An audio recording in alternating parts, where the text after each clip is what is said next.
Bonjour, hello, hola. This is I Go Travel with Don Barnett. I've made a number of travelogues on some of the places that I've gone to. And the point of this particular travelogue is that if you do a little bit of research beforehand, you'll get a whole lot more out of your trip.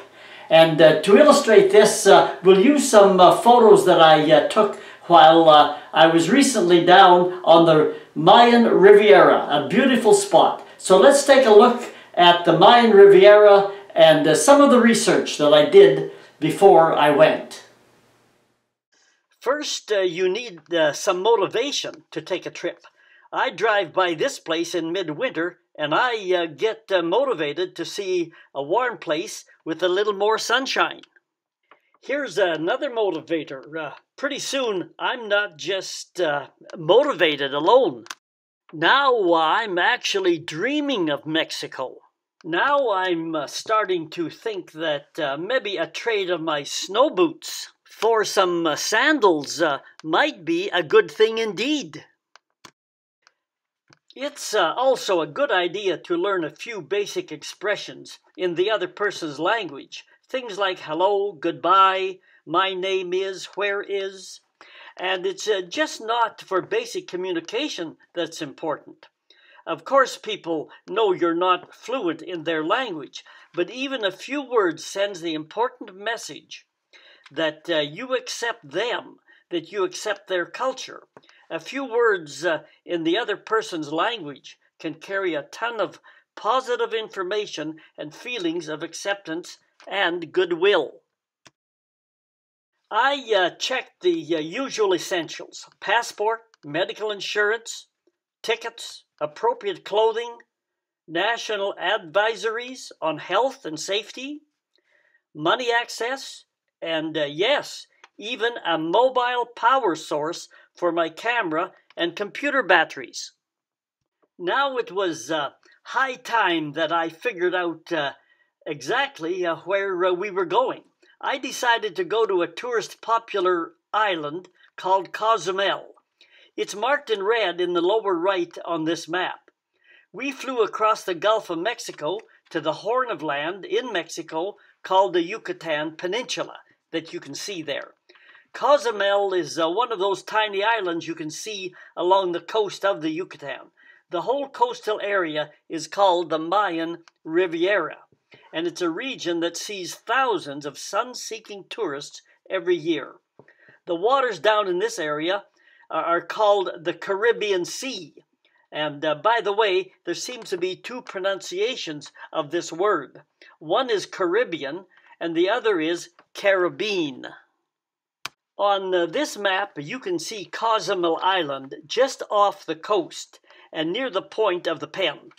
Other popular tourist sites are just to the left at Tulum and across the mainland from Cozumel at Playa del Carmen. And also the biggest area is Cancun, which you can see north of Cozumel along the coast. I needed to consider the type of accommodation that I wanted and could afford. Some people prefer the all-inclusive resort. This route is more expensive, but it's all organized and paid for in advance, like the one that you see here at Playa del Carmen. Even various side tours and trips available can be organized by the all-inclusive resort where you're staying. There is also a variety of smaller hotel units and apartments, and bed and breakfasts to choose from. I'll tell you about the place that we stayed in another travelogue. One way to get to Cozumel is to take a cruise. Cozumel is a major stop for the cruise line business. On the other hand, we decided to fly in. We could have taken a non-stop direct flight to the island. But we decided to land in Cancun, which is a major airport. Then we took a bus southward along the coast down to Playa del Carmen.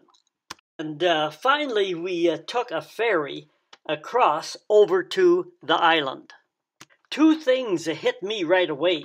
One was the number of people, mainly tourists, who seemed to be going in all directions.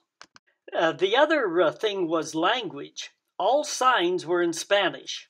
Suddenly we were projected into a sea of a different language.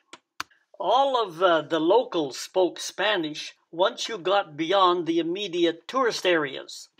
Suddenly it seemed like English was a faraway and distant language. At last, the beaches. Nothing to do but to lay and loaf in the sun. It's one thing to remember necessities like passports, insurance, and appropriate clothing. But how about that sunscreen you better remember to slap onto your face? If you want sunshine and beaches, anywhere on the Riviera is for you. The water is warm and clean.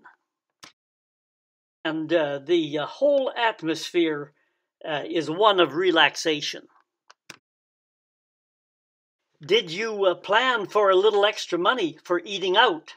There were numerous quality local eating areas. It was easy to find similar tourist types who welcomed you to join them out for eating and socializing. Some kept to more standard home-like food and drinks. Others preferred to experiment and try out some of the local drinks and food. My favorite was the local fresh fish that was caught just almost the same day. And of course, what always helped was being able to wash it down with a cool can of Mexican beer. Concerns over safety were not an issue. The basic rule is to stay in mainstream places and go out during the daytime. But in Cozumel, people seem to go out both day and night, and everything was fine. During the daytime, shopping and touring the numerous local markets was both interesting and a lot of fun. You could always take a variety of numerous boat rides. Sometimes the boats were pretty crowded, especially when the cruise ships came in and the people got off them and they all wanted to take a few local tours. The Mayan Riviera is a world-famous snorkeling, and also it's a great scuba diving area as well. Other things like paddleboarding and parasailing, or anything else associated with the water were readily available. Just watching the variety of birds, water birds and those in the trees was just great. Also seeing those small lizards called geckos and the bigger iguanas scurrying about everywhere was also an enjoyable treat. As a result of my homework beforehand, I was able to schedule our visit to take in a carnival time. The 3 or 4 day carnival time was indeed an enjoyable experience of festival, parades, and overall celebration. It was saturated with noise and happiness. and there was music and dance and parades every night of the carnival. Prior to our trip, I read a little bit about the rich history of and the mystery of the ancient Mayan civilization. After discovering and participating in these numerous alternatives, I just had to make some separate videos. So I'll be posting them over the coming weeks. I'll get those other videos on the Mayan Riviera posted over the next few weeks. In the meantime, I'm heading for the North Country to look at some polar bears. So you might check back to see whether or not I got eaten. Hit the subscribe button below and the bell and the like button, and you'll get notice on when these other travelogues will be posted. So goodbye, my friends, or as they say in Espanol, adios, amigos.